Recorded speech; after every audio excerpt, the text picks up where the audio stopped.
Now, consider this theorem. If K be a number field, K be a number field, if K be a number field, then K equals Q theta. Then K equals Q theta for some algebraic number theta. What is theta? Theta is algebraic number. Theta is algebraic number. If K be a number field, we know that number field K is a subfield of K, so subfield of C, such that degree of K over Q is finite. And if K is a number field, then our result says that K equals Q theta, where theta is an algebraic number. How to prove this one? The proof is done by induction hypothesis. So, it is enough to prove if K equals K1 alpha beta, if K equals some K1 alpha beta, then what is K1? Then K1 equals, so K equals simply, if K equals K1 alpha beta, then K equals K1 theta. Okay, where K1 be a, what is K1? Where K1 be a subfield of K. This is the first requirement. K be a number field, requirement is K equals Q theta, where theta is an algebraic number. If K is K1 alpha beta, then this the is by induction. So for that, suppose K equals K1 alpha beta. Then K equals K1 theta, where K1 be a subfield of K. What is K1? Clearly this K1 be a subfield of K. Agreed. Now we define two of the minimal polynomials. Let P be a minimal polynomial of alpha. It is minimal polynomial of alpha over K1. P be a minimal polynomial of alpha over K1, and Q be the minimal polynomial of beta over K1. So we define two of the minimal polynomials. Two minimal polynomials, P and Q. P with the minimal polynomial of alpha over K1, and Q is nothing but the minimal polynomial of beta over K1. So this P of T be a minimal polynomial. P of T equals it is T minus some alpha 1 into etc. into T minus some alpha n. Okay. Where and Q of T equals some T minus beta 1 into etc. into T minus beta n, where alpha and beta are the minimal polynomials of P and Q are the minimal polynomials of alpha and beta over K1. Then they are defined as P of T is this one, means T minus alpha 1, the product is by the factorization. So P of T is T minus alpha 1 etc. T minus alpha n, and Q of T is T minus beta 1 etc.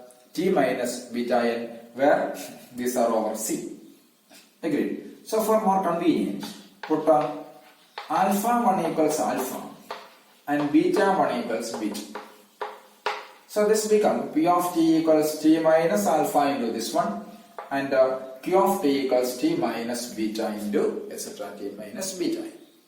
Enough. Hence, for each I, for all I, there exists, and for all I and K differs from 1, there exists at most one element X fall in K, such that alpha I plus X beta K, alpha I plus X beta K differs from alpha 1 plus X beta 1.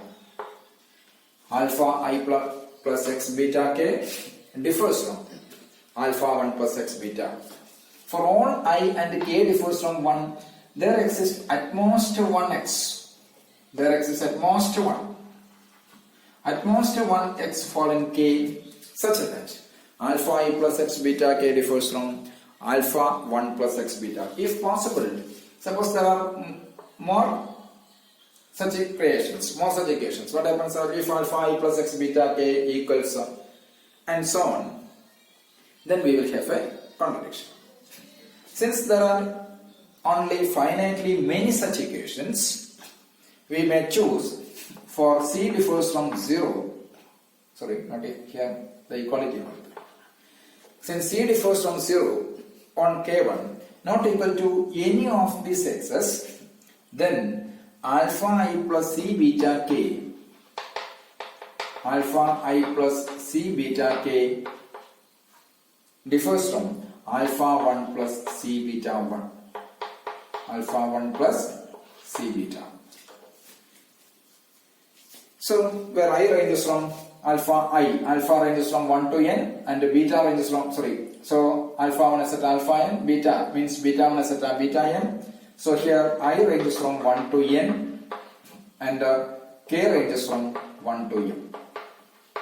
Okay, alpha I plus c beta k differs from alpha I plus c, alpha I plus c beta k differs from alpha 1 plus c beta 1. Okay.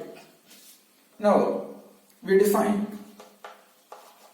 theta equals alpha plus c beta.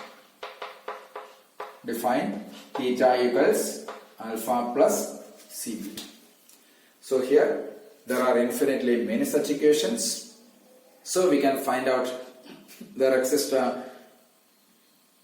c differs from 0 in k1 not equal to any of these x's, such that alpha I plus c beta k replace x by c.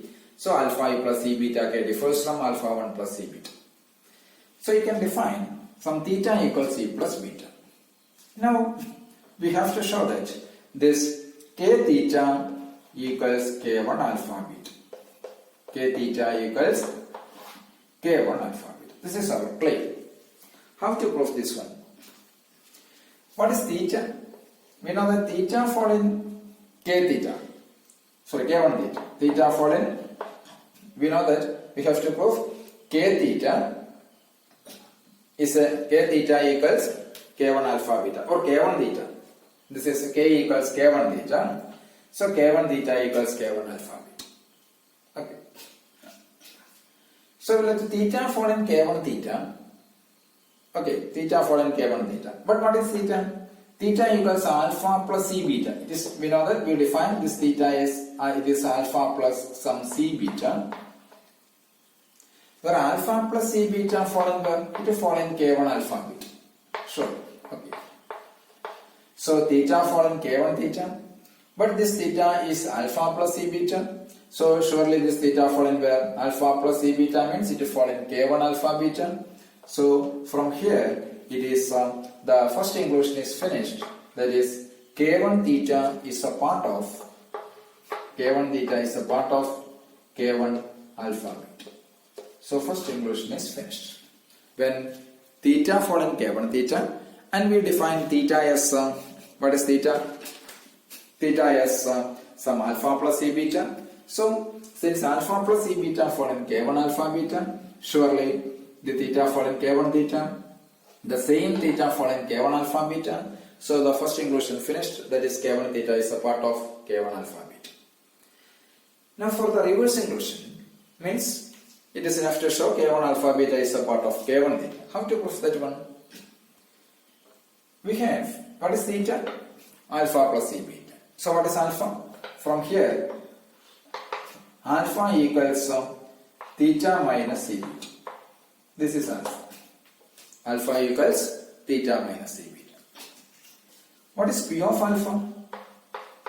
P of alpha equals, from here, come to this P of t. This is P of t.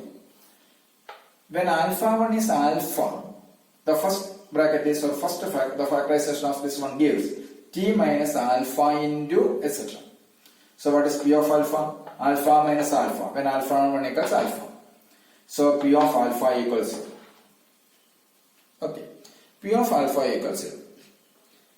Now you define a polynomial, another polynomial Rt, Pt, Qt and R of t equals P of theta minus c into t you define another polynomial Rt equals P of theta minus Ct.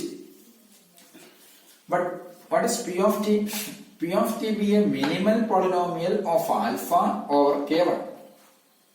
P of t be a minimal polynomial of alpha over k1. So what is R of t? R of t is in terms of P, that is P of theta minus Ct. So this should be implies this R of t be a polynomial over where minimal polynomial over k1 theta t. Okay. P of theta minus Ct. So R of t be a minimal polynomial over k1 theta t. Agreed. Now what of q beta? Since beta 1 equals beta, q of t equals t minus beta into etc. So what is q beta? Q beta equals 0. So p of alpha equals 0, q of beta equals 0. Again, what is R of beta? R of t is P of theta minus Ct. Agreed. So what is R of beta? R of beta equals P of theta minus C beta. What is theta minus C beta? Theta minus C beta is nothing but alpha. Okay. Equals P of alpha. What is P of alpha? 0. So we have these ideas. That is alpha equals theta minus C beta. Alpha equals theta minus C beta. And P of t, Q of t are minimal polynomial of alpha and beta over k1. And we define R of t such that R of t equals P of theta minus Ct, which will be a minimal polynomial over k1 theta t. So finally we have P of alpha equals 0, Q of beta equals 0, and R of beta equals 0. We know that P of alpha equals 0, P of beta equals 0, and R of beta also equals 0. Agreed. These polynomials, this P of alpha equals 0, or P of alpha, or P of t, Q of t, and R of t, they are the minimal polynomials of alpha and beta over k1. Then these polynomials have a common 0. These polynomials P of t, Q of t, and R of t have only a common 0. Why? If Q of theta, Q theta equals R theta, suppose Q theta equals R theta equals, suppose Q theta equals 0 and R theta equals 0. Q theta equals 0 means what is Q of t? We know that Q of t equals t minus beta 1 etc. t minus beta m. This is Q of t. Okay. Q of theta equals 0 happens when all of these beta 1, beta 2 etc. beta m are theta. Agreed. So not all of, one of this beta is theta. Q of theta becomes 0 only when either this beta 1 or this beta 2 or this beta 3 etc. or this beta m be 0. That means theta is 1 of beta I, or where I ranges from 1 to m, means theta is 1 of beta 1, beta 2 etc. beta. R theta equals 0. What is RT? RT means P of theta minus Ct. So R theta means P of theta minus C theta. Sorry, C theta. RT, theta, P of theta minus Ct. So R theta is P of theta minus C theta equals 0. What is P of theta minus C theta? That is P of t. We know that the polynomial P of t is defined as t minus alpha 1 etc. into t minus alpha n. So theta minus c theta, P of theta minus c theta 0 means this alpha 1 or alpha n, alpha 1 to alpha n, one of this alpha I should equals theta minus c theta. That is theta minus c theta is 1 of alpha I, where I ranges from 1 to. Agreed. So we know that we say that theta is one of this beta I, let theta equals some beta k. Okay. And theta minus c theta is one of this alpha I, means theta minus c theta equals some alpha s. So what happens? That means from here theta equals alpha s plus c theta, that equals alpha s plus c beta. Why? Because c beta k. Why? Because theta equals beta k. So theta equals alpha s plus c beta k. Okay, but what is theta? We know that theta equals alpha plus c beta. This is our choice. But actually theta equals c alpha plus c beta. But here we have it is alpha s plus c beta k. So from here we know that alpha equals alpha s and beta equals beta k. Alpha equals alpha s and beta equals beta k. But what is beta k? Theta. So beta equals beta k means theta. So finally beta equals theta. Okay, so alpha equals alpha s and beta equals theta means this polynomial has exactly one common zero. Agreed? So it is beta and alpha. Agreed. Now let h of t be a minimal polynomial of beta over k1 beta. Let h of t be a minimal polynomial. This be a minimal polynomial of beta over k1 beta. We know that r of t be a polynomial over where? What is r of t? We define r of t equals p of theta minus ct. So which being a polynomial on where? K1 theta. Now let ht be a minimal polynomial of beta over k1 theta. But what is q of t? We define q of t be a minimal polynomial. That's a minimal polynomial of beta over k1. This is, we know that q of t be a minimal polynomial of beta over k1. Since h of t be a minimal polynomial of beta over k1 theta and q of t be a minimal polynomial of beta over k1, so surely this h of t must divide q of t. Okay, h of t must divide q of t, and this h of t again divides this r of t, because r of t be a polynomial over k1 theta. Agreed? So h of t divides q of t and h of t divides r of t, but this q of t and r of t has exactly one zero in common. Hence we know that this q and r, that implies then we have since q and r has we know that q and r has common zero, one common zero in where? In C, in complex field. Then since q and r has one common zero in C, but h of t divides q of t and h of t divides r of t, surely we know that degree of h of t is 1. Why? Because q and r has exactly one common zero. Okay, and also h of t divides both of this q of t and r of t. This q of t and r of t has a common, only exactly one common zero in C, as well as this h of t divides both of this q of t and r of t. Hence the degree of h of t is 1. So we define h of t equals some t plus mu. H of t equals some t plus mu, where what is mu? Mu fall in k1 beta. So what is what about h beta? What is h of beta? ht be a minimal polynomial of beta over k1 theta. Since p be a minimal polynomial of alpha over k1, p of alpha equals 0. So then ht be a minimal polynomial of beta over k1 theta, surely this h beta equals 0. H beta equals 0 means this t plus beta equals 0. Why? Because ht is t plus mu. Sorry. Yes, it is mu. Sorry, t plus mu. That means so h beta means it is beta plus mu equals 0. Beta plus mu equals 0 means what is beta? Beta equals minus mu. When Q is in K1 theta, what is minus mu?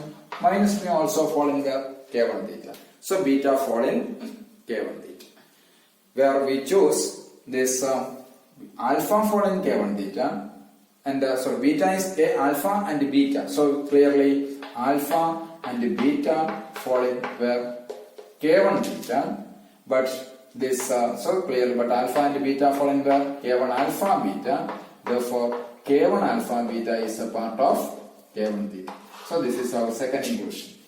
First we have K1 theta is a part of K1 alpha beta. Secondly we prove K1 alpha beta is a part of K1 theta. So we know that this K1 alpha beta equals K1 theta. So this is the requirement.